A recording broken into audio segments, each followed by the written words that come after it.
Hi, everybody. This is A.J. Heitman, Editor-in-Chief at JEMS, and welcome to today's webcast, How to Prepare for an EMS Clinical Competition. You know what it takes to create a high-performing EMS competition team?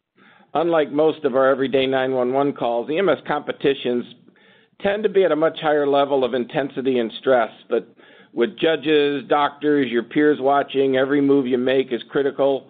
Knowing your partners and what they're capable of, along with your communications among the team, are all critical factors. This webcast, sponsored by Laerdal, the founding sponsor of the JEMS Games, brings us two members of the FDNY EMS competition, Joe Fortis and Joe Hudak. Now, I'm going to keep referring to Joe Hudak as Joe and Joe Fortis as Joey, because I think that's what the other teams tend to know you as. So that's the way I'll be able to separate out Joe and Joey. So you're going to answer your questions, offer some insights and advice about what's allowed their team to win over 50 national and international titles.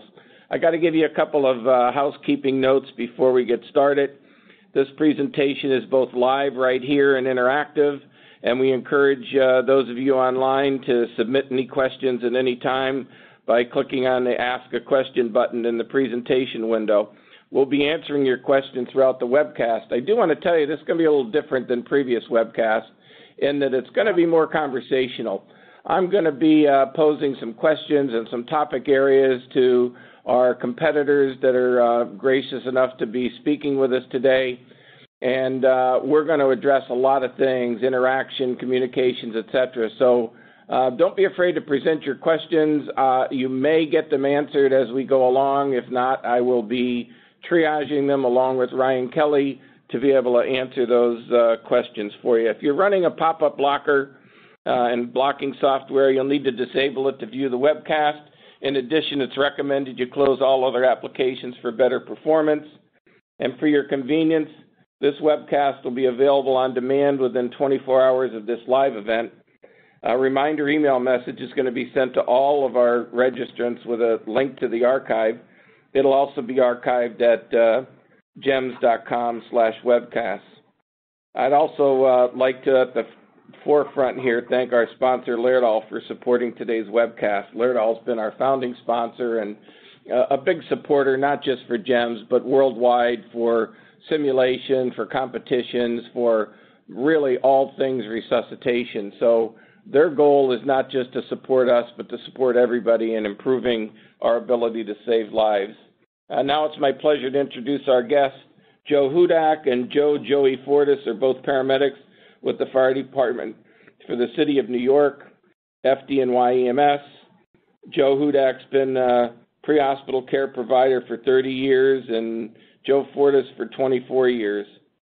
They're instructor coordinators for the FDNY EMS Academy. Both serve as team leaders for the FDNY EMS competition team, and that team has been in the JEMS Games final competition 7 times, and they've won the gold 5 times.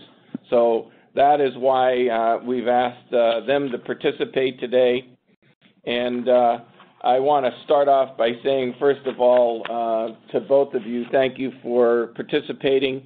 And I guess the first thing I want to say is you've competed in countless competitions, so I wanted to take the opportunity to tap your experience to help others to compete in clinical competitions. I want to comment that your team's always been gracious winners as well as losers. You haven't won every competition, but always seem to walk away and be able to turn slight mistakes into educational jewels that you pass along to your training academy and your continuing education classes.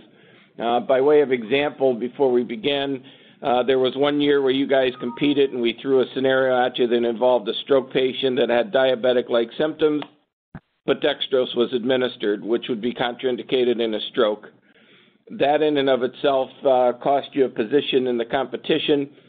You still won a level of the competition, but what I think was most gracious is that I was aware that you spent a significant amount of time addressing that issue with classes that you taught and reviewed many of the assessment caveats so that your colleagues and coworkers understood how easy it is that you can get fooled by symptoms like mimicking diabetes.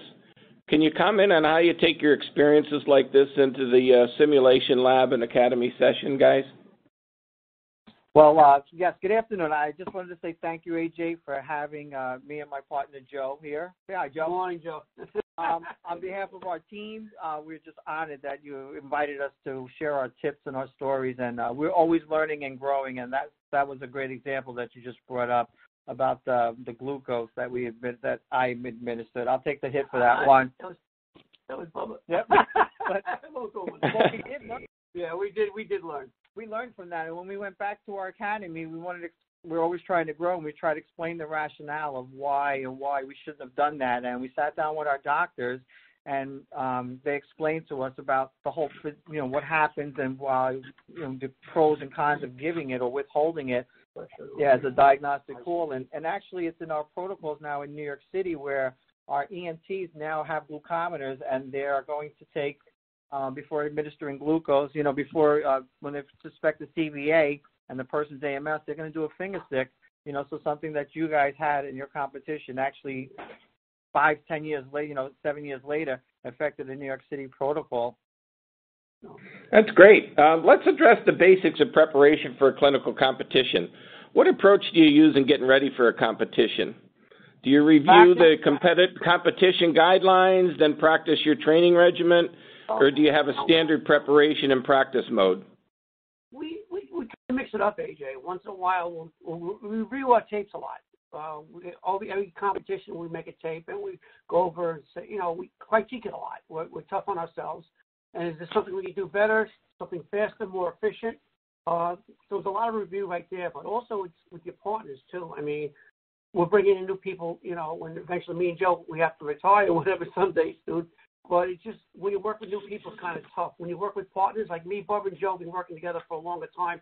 So I think it's actually a lot easier because I can just look at him and say, all right, hey, we pretty much know, where he's going, what to do. But it is a lot of practice. And we spend weeks like reading the rules and regulations, whether at your the JEMS event or another event, and all the little subtleties you can pick up by reading the rules and regulations over and over and over again. Make a real big difference because every event has different rules and you can change the way you do things, and that's how we approach it.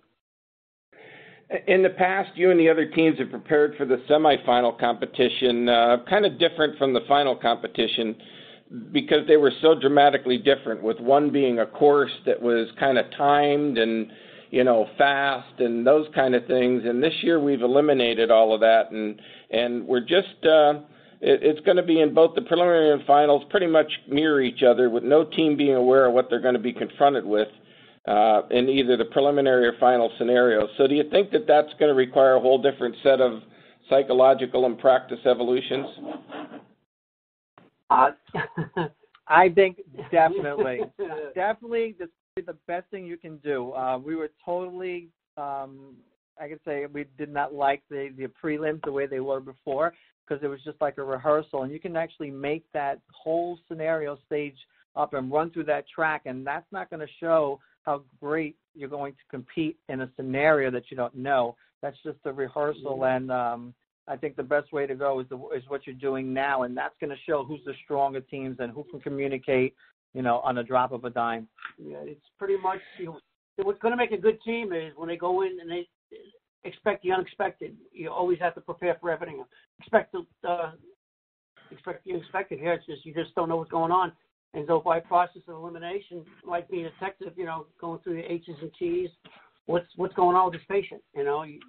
It's just shot in the dark sometimes. Well, for years it was one of my goals to kind of force teams to haul equipment up or down a hill or do whatever, and I noticed your team, as well as some of the others, really perfected a knot that they'd put in the rope to be able to get the kid up on the deck and then give it a twist to the wrist. And yeah, I mean, that was a way that you cut some time and help yourself. But then as we began to evaluate how everybody was going through the course on their CPR, it was not consistent. And we thought, we got to revamp the whole thing. So I'm glad you guys are game for it. I was with a team a couple of weeks ago in North Carolina that said, we're nervous. And I said, well, that's good. We want you to be nervous. So let me ask you, how do you guys practice and where do you practice? Well, we practice pretty much at the facility sometimes, at BOT, Division of Training. sometimes you actually forget with the At my house, and the house. he comes to my house, and I throw a mannequin down, and I go, dude, help him, and he's like, really? And we take it from there, and I throw him a bag, and they don't know what's going on. We practice in my backyard. We used to live on the water. We throw a mannequin in the water. So, but we, pretty much fun. Yeah, we have a good time with it. That's the main thing. Not to make it technical, but it's just we enjoy doing it. We both took these jobs not for the money, but for what we do. I enjoy it. And, I know that you guys have found simulation to be extremely beneficial and have the benefit of one of the greatest simulation centers at FDNY. Can you tell us how you practice with simulation? Well, when just for instance, we had an event in New York City, and just going through the simulation like totally immerses you. So you're always prepared. Like if you do a subway call, someone on the subway platform in New York City is totally different than doing a call in some other part where I live up in Fishkill. There's just so many different factors of the train and people screaming and people actually stepping over, your patient or saying, when are you going to get out of the way? And that's a daily activity for us. So I think us being as New Yorkers or living in that city urban environment just made us that much better so we can focus on the task at hand and eliminate all the different distractors that are around. We're very lucky to belong to the fire department, which has a phenomenal training center on Randall's Island, as well as DOT. We do the rescue courses there. We actually simulate. They have a place called Sesame Street. It's a big enclosed area. The building's about 4 stories high, and you look like you're in a little street area, like a little city. And it's we do stuff anywhere from rappelling going out the windows, going down, mannequins on the ladders. It's just fires, smoke conditions. They can make anything happen. So we're really lucky to have that kind of facility. But how helpful is it when you're in simulation and you're in the sim lab to have somebody be throwing different vital signs at you and changing the patient's condition for you? How does that help you prepare? That helps us dramatically because, then when we get to our regular call, I'm just waiting for this person to go from one rhythm to another rhythm to another rhythm, and then, oh, by the way, now somebody's going to come in and shoot them, So to do it in a simulation lab, when we get a straightforward, or not a straightforward like VFib arrest or an asthmatic, I'm like, that's all you got? I was waiting for something else to happen because you can't imagine what we can do in a lab. But the new mannequins with the arterial bleeding, they throw a lot at you. It's pretty good with that. I mean, it's saving mannequins is easy. It's the people that are hard. Yeah, well, but I mean, if you can't save the mannequin, it's sometimes hard to save the people because they switch in and out. You know what I'm saying? How do you guys involve the fourth member of your team to make sure that person's ready to step in if they have to?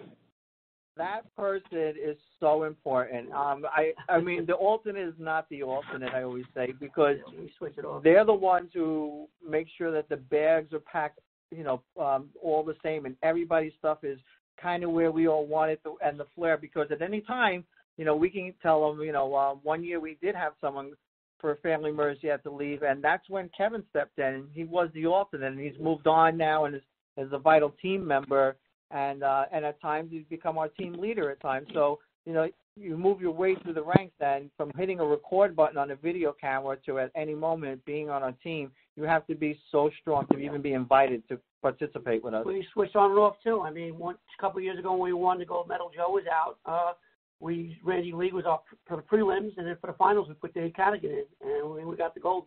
That was a helicopter crash. Sure was. So, but it's very important. Yeah, and I want to emphasize, there's a lot of other teams that are kind of listening in today. I'm not going to name any teams. If you write a question to us, I'm not going to say who's presenting the question. So if you have any questions at all, just type them in, and we'll get them addressed kind of in a neutral fashion, unidentified fashion. Guys, let's talk a little bit about the kits. You said about preparing them. We have everybody come into the competition. We check all the kits. We make sure that all of the drugs are there that you need to have. But the kits that you use, they're different from the kits that you use every day on the streets in New York. Why is that? Definitely. I can look at the slide that you have up there right now, and I know that's Kevin's bag. Because that's how well we know each other's equipment, and I know that's his bag, just the way it's set up. And when we work in the city, we're not allowed to use other equipment from that we use at competitions. We have to use the laryngoscope from our department wants to use, and we can't use another manufacturer's bag. So our bags are not made by the one that we've been using from Stat Pack or from Merit or whatever. Iron Duck. We have a brand that our fire department picks for us, and they design the bag, and they design what drugs and inserts we use. So then the whole entire agency, no matter what borough I go to, I can use that bag, and everyone's familiar with it. But on our team, we change things up a little bit because there's requirements on how many bags you can bring in, and we're trying to be as effective as possible to carry as much stuff and consolidated it. And I think that you hit on a point that I want to make for anybody who's listening, and that is that you got to know everybody's kit. You got to know absolutely where everything is in all of those three kits, because when somebody yells to you for an extra pair of leads or something, you can't fumble around or you lose precious time in caring for the patient. You want to comment on that? Well, yeah, absolutely. When you get into a competition and all of a sudden everything breaks loose, you're going in different directions. Like, yo, Joe, pass me a bag of 1,000 cc normal saline, or give me intubation kit. You're all over the place, and I mean that's why pretty much we try to bring people together, all the patients, so we can work right next to each other. Sometimes you can't have that, and I think you definitely cannot get separated without your bag either. That is vital. Also, you can't run over and think you're going. Well, you can't do anything if you don't have anything with you, and that's real important. That no matter wherever we're going, we're going to make sure that we're packing our bag, we're taking our bag, because many years ago we got separated in a jail setting, and as soon as we crossed into the jail setting, the lockdown happened, and you stood there with nothing in your hand. You're separated from two partners in lockdown, and that's how you separating them. I go back to our requirement that you can't leave essential equipment behind, like you can't leave a laryngoscope behind, and then you get points docked for that. And then one year there was a team that was watching that was trying to cry foul because they saw a set of leads that was left behind, and I'll never forget Bubba when somebody said something to him from the crowd. He reached in the kit and said, "We always carry a second set of leads." So, you got to carry a second set of leads just in case somebody cuts the leads, or your $30,000 defibrillator is useless to you. So I think that's an important point. Now, some people think that EMS and competitions are all about advanced life support, but for many years, Joey, I watched you as a strong member of your team perform in an EMT capacity. You excelled at assisting your paramedic members in performing key functions like scene security, information retrieval.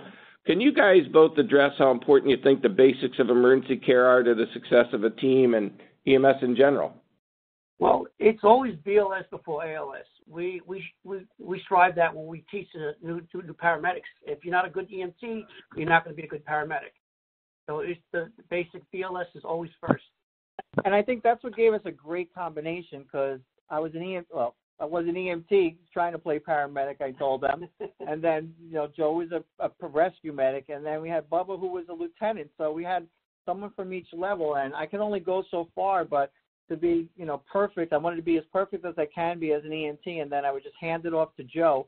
And then I would move on, and move to the next person. And, he would do his ALS skills. And you were a clinician. Yeah, and it worked out, because it made me so much stronger now. And then I was honored that I was a team leader as an EMT, and we won as an EMT. So that was hard, competing against different medics. But if it was perfect with all my BLS, a strong EMT team could probably beat one of the best ALS teams that's out there, because they'll just get all the competition points or clinical points that are for a scenario. So they won't miss anything. And there may be some people don't remember it, but I remember it like it was yesterday. We did an article in JEMS about, Joey, when you advanced to the paramedic level. Very soon after you advanced to the paramedic level, you had probably one of the most complex cardiac arrests that anybody could ever have. And you attributed that back again to your solid involvement with the team and competition and really simulation. So do you want to talk about that for a second? Yeah, definitely. That had to be like the call that every paramedic was waiting for.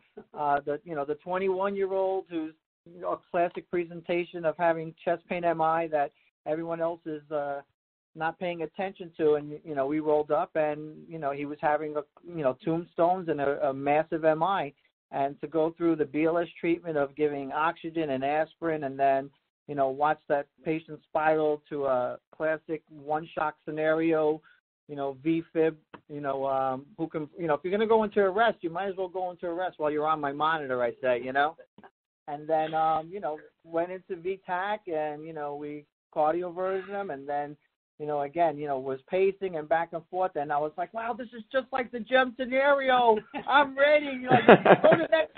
Throw the next rhythm because I'm ready for it. And, well, That brings up a topic about adaptability. I've been with you guys. I've watched you compete in Australia where they forced you to use their drug kits, their monitors, etc. And one of our viewers has a question about adapting to various procedures like spinal protocols, which are different from place to place. So you've been in Prague, you've been in Australia.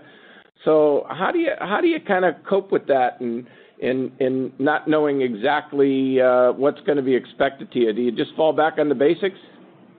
Well, I think we try to chunk it up into bits where Joe remembers something, I remember something, and then Bubba remembers something. So, but it's, you get there 1 or 2 days before the competition, and we go over it. You have to make sure that their protocols, their equipment, and it's a little stressful too, especially when you start the competition, because you're not comfortable with this, the equipment you're using or the medications you're not sure of, and it's kind of just rising to another level. Yeah. And this is, listen, there's a lot of faces looking at you. Don't try not to look. I couldn't say just exactly what Joe said. We went to Australia and they gave us some poisonous anti-venom.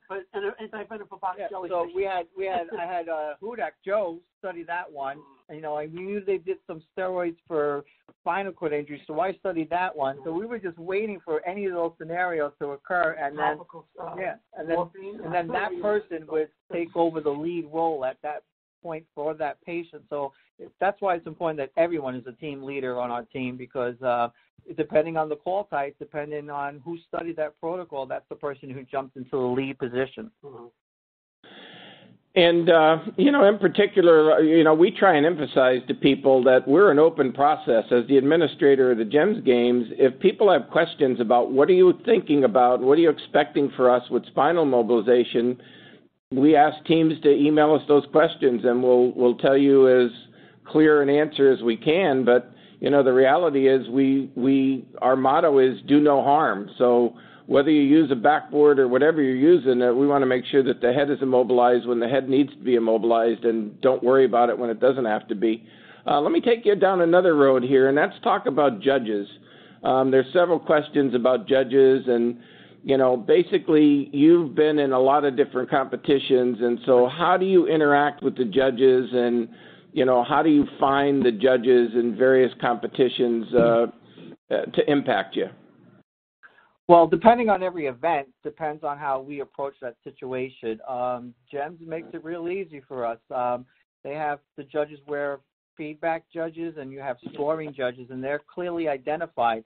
It's when you go to so you have a feedback judge who's actually going to just give you, feedback on if the patient can't answer the question, and then you have a scoring judge who just sits there checking off boxes, and that's not the person who you're going to elicit information from. So I think positioning where you're on the side of the patient and the mannequin to help them hear you a little better is important also, so your back is not towards them, or else that's not going to be the best case.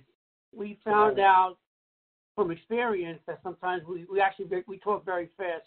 So sometimes we're talking so fast, the judge is like, hey, they really can't hear us, so we have to actually slow ourselves down sometimes. We get every single point, and that's where you're going to gain the points for the competition. You have to take your feedback judge and your scoring judge and tell them, look directly at them. And it's kind of hard because you're getting tunnel vision because you're working on a patient at the same time. So it is like multitasking. So it's, I said, doing a competition, working on a mannequin, working on a real patient, it's similar but different things. And it's hard. We kind of like switch it around a little bit. It's kind of like when you went for your initial skills testing and you have the anxiety of being graded by an instructor. You know, we like to turn it around, and we're like, oh, are you guys ready? And they're like, what? I'm like, are you ready to grade something like you've never seen before? And they look, you know, people look like, are you kidding me? And I'm like, intimidate the judge. And it's a little intimidation factor. We like to throw it back a little bit because then that puts a little bit of it's all fun. All fun, you know. Like try to keep up with this, you know, and it puts us a little bit at ease and it puts a little humor to it. So. Well, I will tell you and everybody who's listening that we've totally revamped our scoring and our judging format. So you may not know everybody who's a judge this year, and you certainly our scoring sheets are dramatically different because we want the teams to perform, and there's certain things that we're looking for, and there's certain things that we don't want to see, and we've really streamlined it. I think since 2004 we've learned an awful lot, and a lot of teams have appreciated that we've made change. So there'll be a lot of changes this year. Let me talk a little bit about. You practice a technique that I teach in my MCI classes, which involves getting your patients pretty close together as much as possible to care for them in a coordinated manner. It not only saves precious time and resources by keeping your care in a central area, but can you talk a little bit about what your thought process is and how that's come from your street experience? Well, yeah, it's basically if we can get everybody together, like a couple of years ago, the first helicopter test I had two patients. One guy had head trauma, the other guy, I was actually doing assessment while looking for vital signs on the other guy next to him. So I was taking care of two patients because they were together. So that freed Bubba up and Joey to get the other patients out. It usually works most of the time, but it's you're trying to get them all together. It's actually that functionality of basics of triage that I didn't create and Joe didn't create. It's something that's been done for years where you have a treatment area, you have a triage, and then the effectiveness of a transport area. I didn't make that up. That's been done for years that people have made that whole ICS approach of large scale calls because that's what works. So we just implement that into our scenarios, and it's just the fundamentals of ICS management.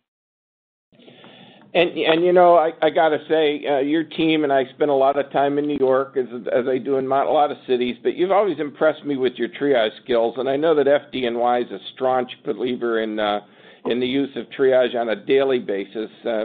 Some systems don't pull their tags out but once a year when they're doing an airport drill. So can you discuss the prevalence of triage on the streets in New York and how you think this helps you perform under the stress of a clinical competition?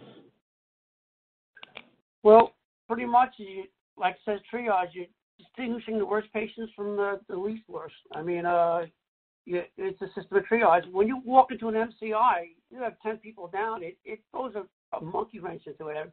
I mean, it's very stressful, and you just take a deep breath. All right, I got this. Let's start the triage and work your way down, A, B, C.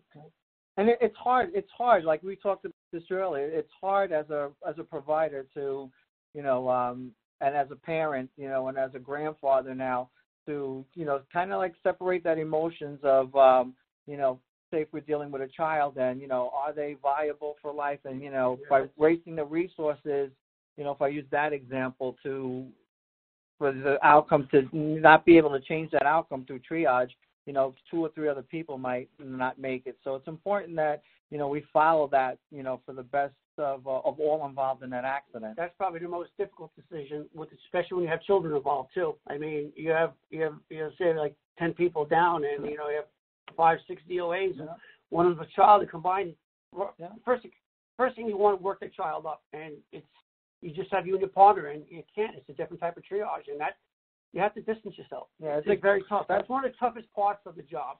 That's a great example in that, and I think it's important that you make that decision. You make that decision, and you just don't look back at it because you'll just question that for your whole entire life and career. Should I, coulda, and you don't want to do that. You just want to make the decision and move on and be secure that that was the right decision, and I think that's best for your whole psychological in the future.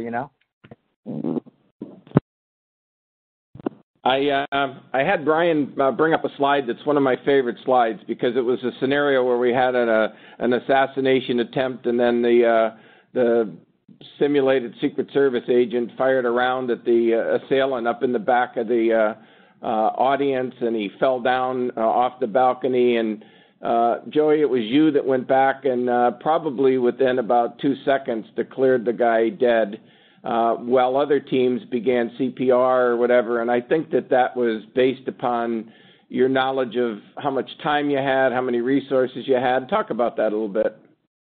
Oh, we love that. I think that had to be the greatest, our greatest performance. When we look back at that, I think we had almost perfect scores. And as Joe keeps pointing at the picture, telling me that hair follicle 22 and 23 are out of place. But, exactly when I went back to triage that gentleman, and, I rolled him over, and they said there's obviously brain matter, and there is no spontaneous breathing. It was straightforward. It was a black tag, and I was not going to question, moving on. It didn't matter that he was the shooter. It was the point of just following my triage, and from years of experience, and don't question it. Like I said before, my action, and I'll have to live with it. And I took the hit for the team, and it was the right one. Yeah, talk a little bit now about how you mentally prepare for an event. I know you guys are a fun-loving bunch of competitors, but you always seem to be able to remain so focused when you're called upon to compete, or as you say, perform, because it really is an orchestrated performance. I think it's a tip that I'd like you to share with us that not only will benefit other competitors, but providers that are tasked with responding to mass casualty incidents or other complex situations.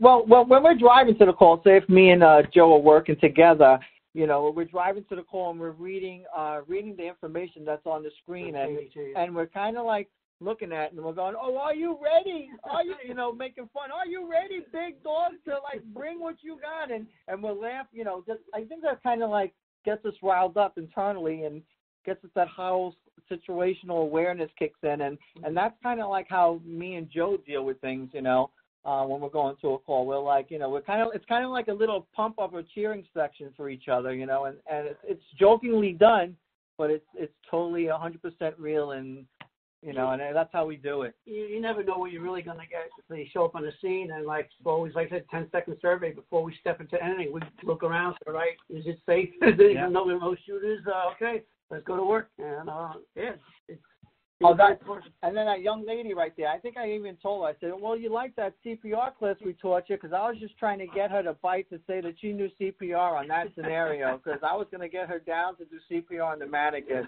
and it was pretty funny, but it's just something that we use, using your resources that are out there in the audience or in the scenario is important, or real-life people on the street. Now, somebody asked this question, and I think it's an exceptional question, and that is that you have a whole bunch of stuff that we require you to carry, but there's a whole bunch of other stuff in your kit that you guys carry. So what kind of, little important or secret weapons do you carry that help you along, not just on the street, but in a competition? All right, let me think about that one. Well, there's we can't. Well, you don't carry IV poles. You use bystanders for that, but, any other little caveats or the way you store your tape or any of those kind of things? Oh, yeah, there we go. So there's a big one, Obviously, some rules and regulations of JEMS says no pre-spike bags, no pre-spike this and that. So, but I've watched teams pick out a roll of 1-inch tape for a good 2 minutes, and I just can't explain it. It's just something as simple as taking the tape and rolling it over, so then when you go to use your HY tape, or you go to use the tape, or you go to do something, it's ready to peel open, that it's flipped over together, so the adhesive is together. I mean, something as simple as that, and we've watched teams for a good 2-3 minutes pick at a roll of tape to secure a tube, and we don't get it. Usually I try to have like a quick trauma kit with me, because most of the competitions are medical, but you have a lot of trauma, at least half, probably 40% are trauma related. So always have a good trauma kit, tourniquet, occlusive dressing, just in one pouch, and I take it right out and I just carry it with me. Yeah, like 2 tourniquets, 2 rolls of tape, 2 things already set up. It's just it's just good paramedics, and you probably do it on they probably do it on their everyday calls in the ambulance. So to take a brand new roll of tape and put it in your bag and watch you pick at the tape is when you wouldn't do that on your regular ambulance or rig. It's just smart medicine, you know. Yeah. Now, what do you do? You guys are almost you practice a lot, so and even with your partners, it becomes instinct. Triage, I tell everybody, is an instinct. It's not something that you just learn. It's instinctive, and so when you're in a competition, you guys seem to have eye contact and certain words that you say to each other to keep yourself focused. What do you recommend for teams to do in that respect? It's all about communications, I guess, is what I'm saying. Yeah, it does take practice, AJ. I mean, basically, if Joe's separated, he's working on one patient, I'm working on another one, and we're trying to bring the patients together, and I'm like asking him, hey, did you check this? He's referring back to me, what about this? And sometimes we'll switch, and he'll let me know what's going on with his patient, and I'll just go over the whole scenario again, and just if something he missed, I picked up, or something I missed, he picked up. We cover each other's tracks. We're good with that. Yeah, I you notice a lot. I'll go up to the Joe and I'm like, "Where you at? Where you at?" And something is that I know I got that Bronx slang of that little slang of where you're at, but he knows exactly what I mean by saying where you at in your assessment, you know, in your primary, your secondary, and that's just a communication that you build between partners, you know. And he could just say, "Hey, listen, Joe, I have an ICP patient who's tubed. I already sedated him. I'm at whatever, I'm hyperventilating him now or dropping capnography down on him, and I'm like, okay, so then I know exactly all the tasks that he's done just the way he answers me back. And also, if I want to give a certain medication or do a certain procedure, I'll just say, you know what do you think about doing this, guys? Yep. Second feedback, Yeah, and everything that we do, just because of the nature of the competition, has to have a time affiliated with it. But really, it's about how streamlined and organized your kits and your team is to be able to get as much done as possible in the shortest amount of time. So, do you believe? Well, I know you guys believe that you play like you practice, but practice really is the key, and simulation is really one of the keys. Am I correct? More like perfect practice. Yeah, if you practice the wrong thing, it's screwed.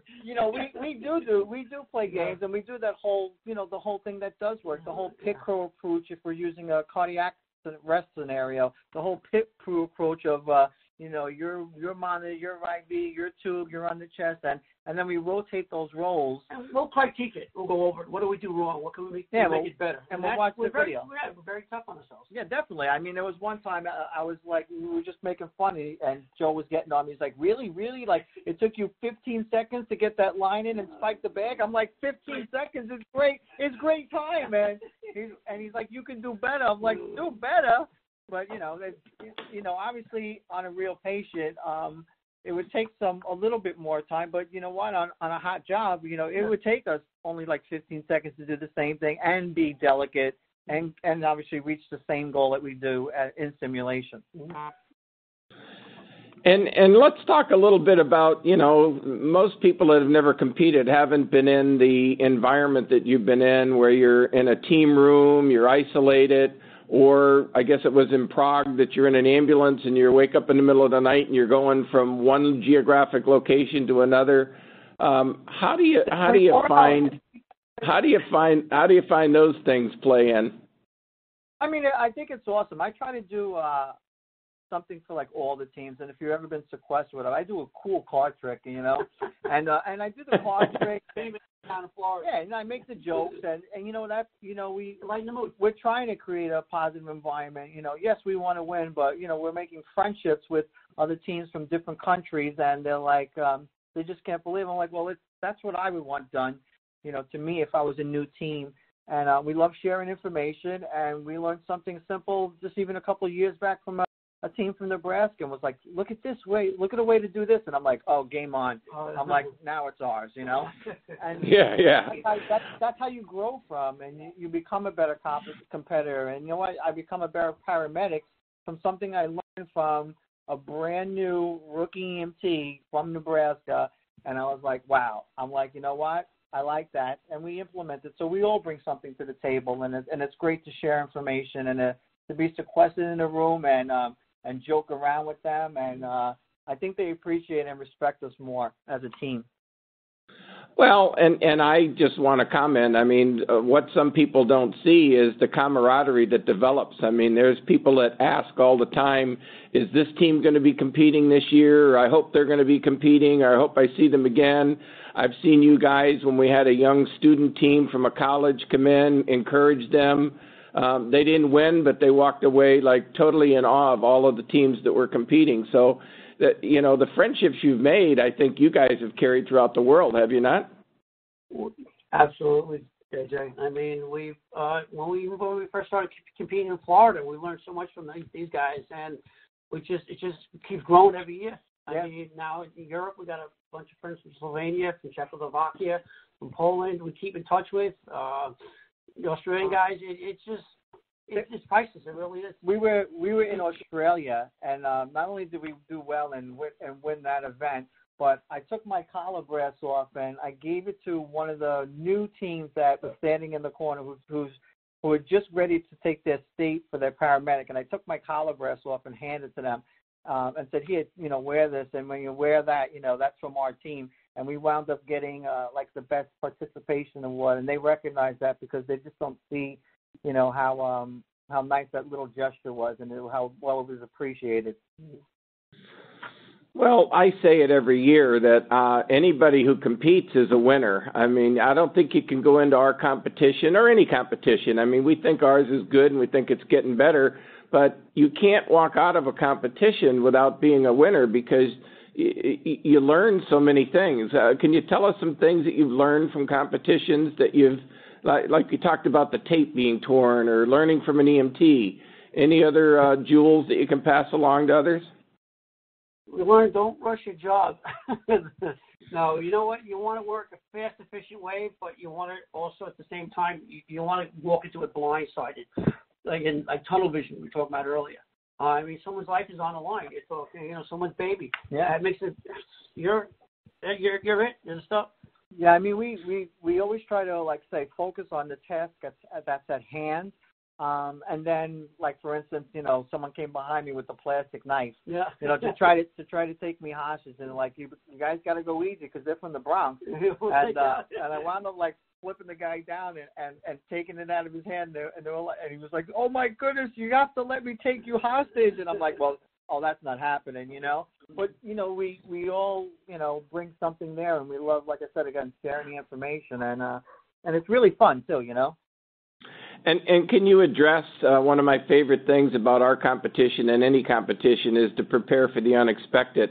That same year that we had the cafe childbirth with the associated stroke, we locked the doors to the ambulance and your kits were locked inside. And I think it was Joey that went over and was going to break the side window, and the judge stopped him. And you said that's what we do in New York if we have to get our gear, if we lock ourselves out of our unit. So you have to be prepared for the unexpected. Another scenario that I'll never forget was in Australia when the team comes together, and there was actually a real tactical team from Queensland that was involved, and they wouldn't let anybody in except for Bubba. And he almost got himself arrested by saying, you know, I need my team with me, and they wouldn't let him bring the rest of you guys in. So talk about the unexpected. Yeah, you can see that. I mean, that's when you separated us. I mean, when Bubba got separated, he was a little nervous, and he's like, he really wasn't performing until he saw us come in. Boom, then game went right on, and he started going up 1, 2, 3, boom, boom, boom, so right down the line with the list of protocols and everything else. But it's when you separate your partners, you know, it's kind of scary. And that was a great scenario too.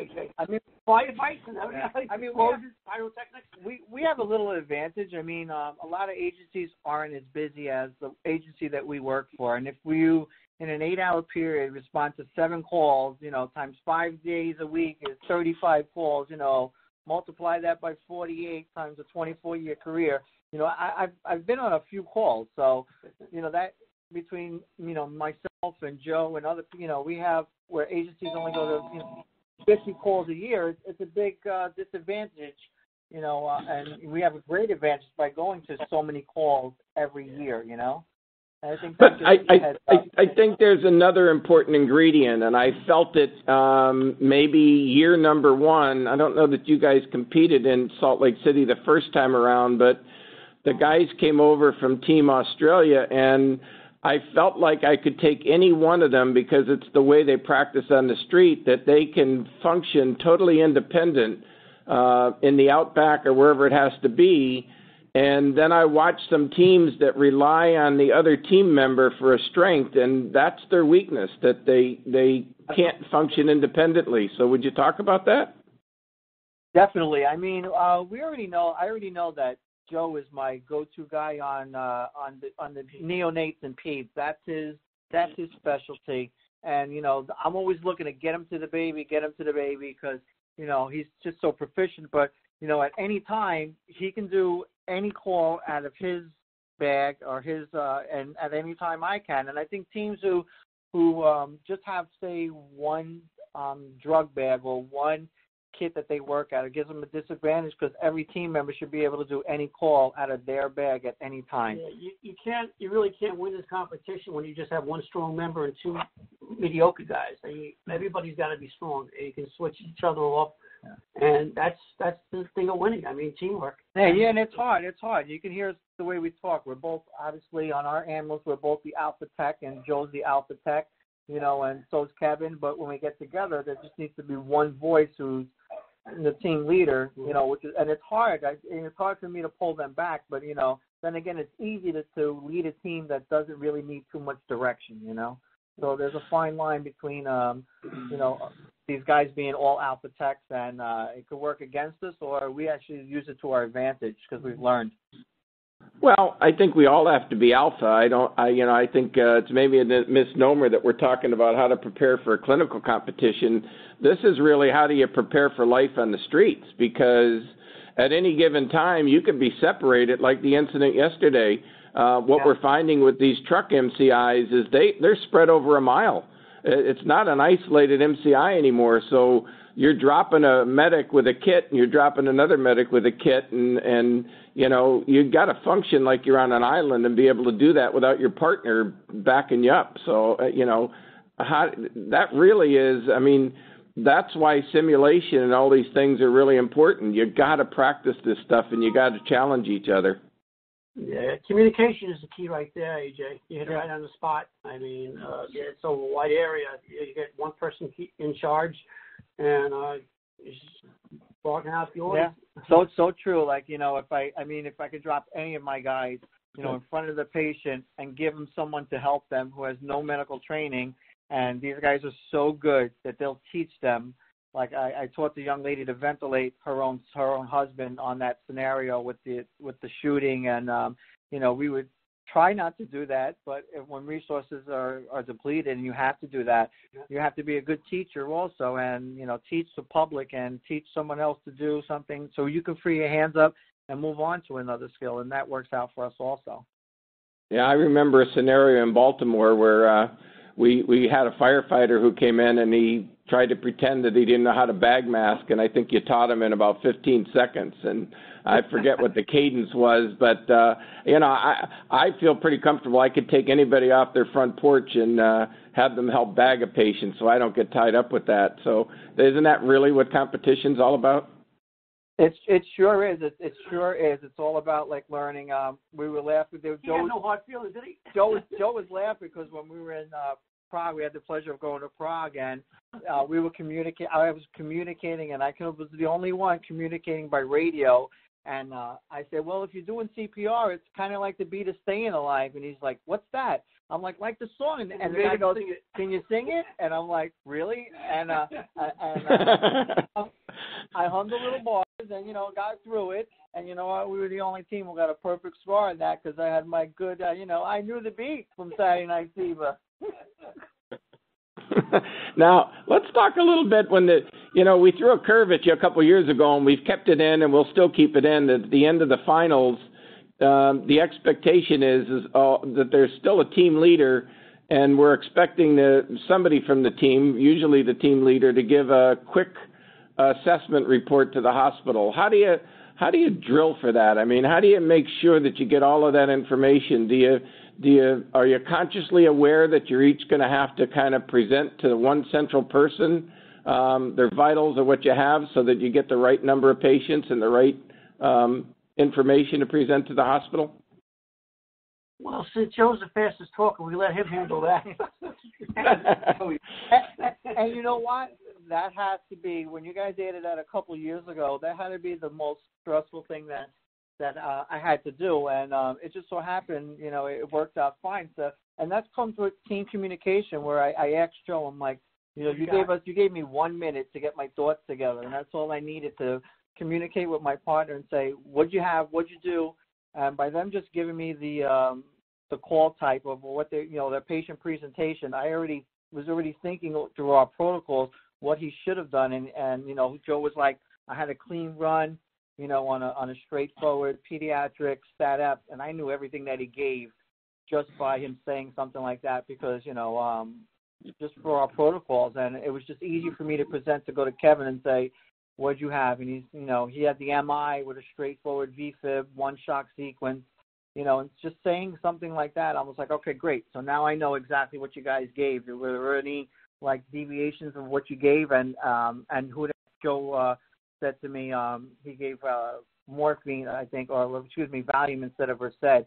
And I just told me, give me the dose. And then I presented my presentation just like you would as a notification to the hospital. So do you write it down? Do you write it on your pants, on your hand? Oh, yeah, what do you do? Yeah. Well, I don't do the whole glove writing down thing. The judge or somebody was standing there, and I just snatched the paper out of his hand, and I had my pen, and I wrote it down. You know, 1, 2, 3, 4 for my patients, and I jotted down real quick, just as fast as I speak, and I like to write it down on the paper. The glove thing is not effective, I don't think, for me, but every team does things a little different. Kevin likes to write it on his glove. You know, I like to just pull out a piece of paper real quick and write it down. But as long as you have a game plan of what you're going to do, it'll make things easier at the end. I used to use a wide 2-inch piece of tape on my thigh. Some people put a piece of tape on their thigh and, you know, cover themselves in 2-inch tape and look like a billboard. Whatever works for you, at least you have a game plan already set.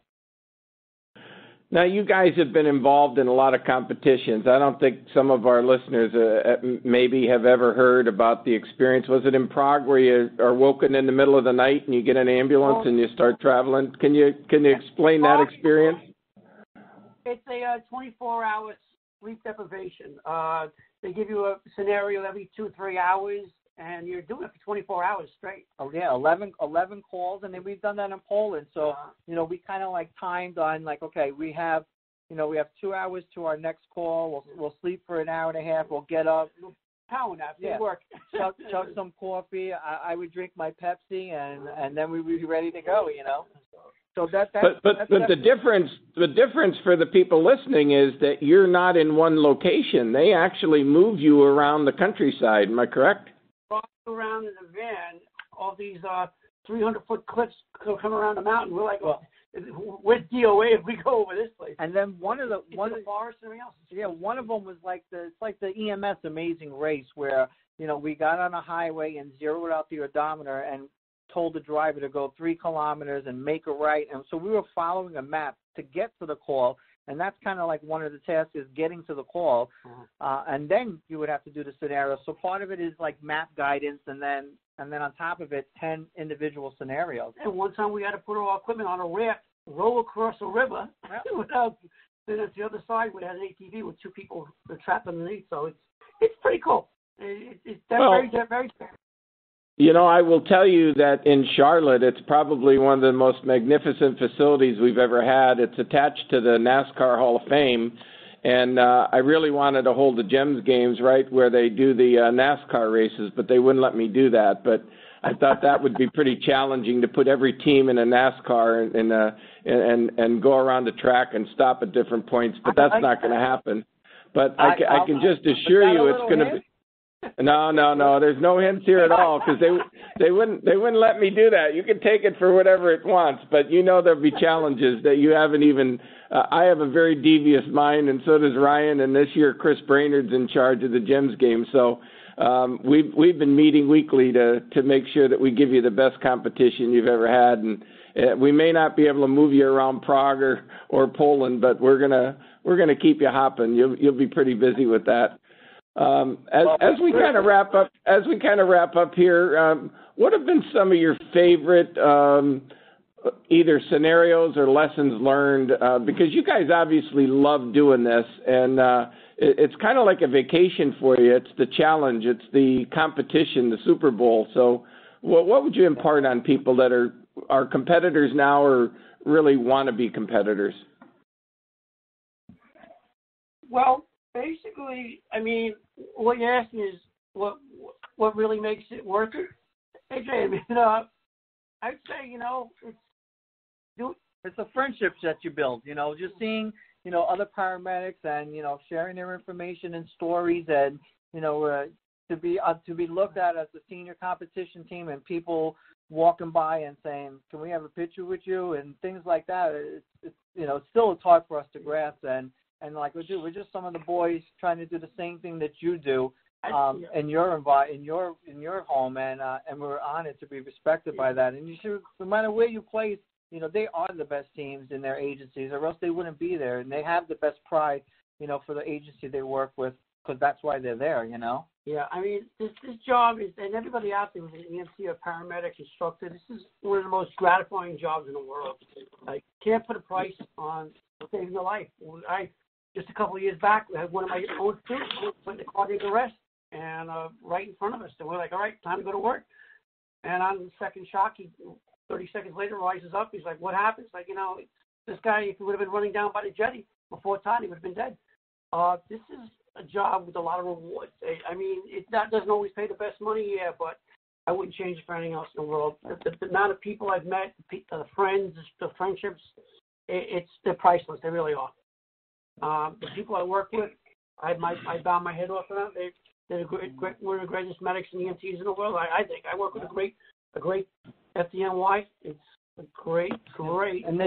And then we have to even have the opportunity to say that we're in another country, and we're at the embassy, and we're Team USA, and we're representing the United States, the country we love, and that whether we win or lose, we're representing our flag in the United States is incredible also.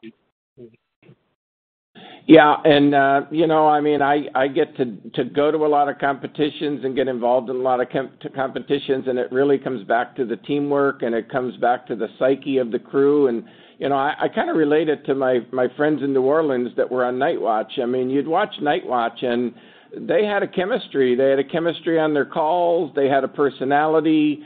They had fun, but yet they were really serious. And that's the way I see when I ride the streets in New York, that all of the teams are. You don't rely on ALS. You got a lot of BLS units, and you could just about throw anything at any one of those crews. I know when I do ride-alongs in some cities, I can feel before I get to the call that it's not going to be a really good call because I don't even hear the crew talking to each other. So, again, it's teamwork, right? You should ride with me and Joey in the Bronx. It is so true. We're going there, and we're like you say, we're rehearsing in our minds. What are we going to do? And we're getting there, and no matter what our position is, we're teching and driving. We're both teching at the job, and Joe's like, all right, I'll get the tube, and you do this, or and we have no problem saying, hey, listen, Joe, you want to take a look? I can't get this tube, and we'll at any time switch roles. And part of it is wanting to know, like, you need to step back and, let your partner step in and do something. Everybody has a bad day, or it's just, nobody's perfect. I mean, some days I can get it, some days I can't. That's just like competition. Sometimes you bring your A game, sometimes you run into a little cluster. It's like, all right, we'll hit reset button. Yeah. Nobody's perfect. I mean, that's why you have two medics on a bus.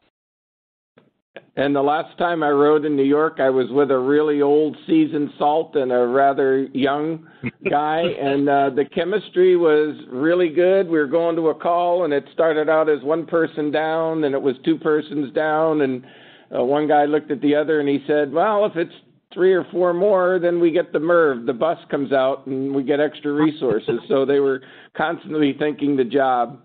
Well, we're about at the wrap here, guys. I can't thank you enough for how well this went. It's been a lot of fun, almost like we're just sitting around after the JEMS games. But Before I wrap up, I want to encourage our listeners to participate in the 2018 JEMS Games in Charlotte. We guarantee you that it's going to be a lot of fun. The preliminaries are going to be held this year on Tuesday, the 20th. We've changed our format so people don't have to travel on a Saturday. The conference is Wednesday, Thursday, Friday. And so the Tuesday will be the preliminaries, and then Thursday night will be the finals. And you can learn more about the JEMS Games when you register your team at emstoday.com.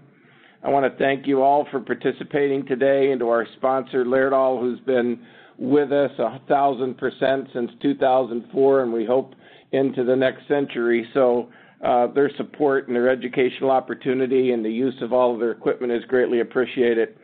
Don't forget that we're going to archive this. There's a lot more people that are going to listen to it than even listen today. So it'll be up there within 24 hours. And thank you so much to everybody for attending, and we hope to see you back for another webcast real soon. Thanks again for having us, AJ. AJ, we'll see you in Carolina. Yeah, listen, I want to tell you that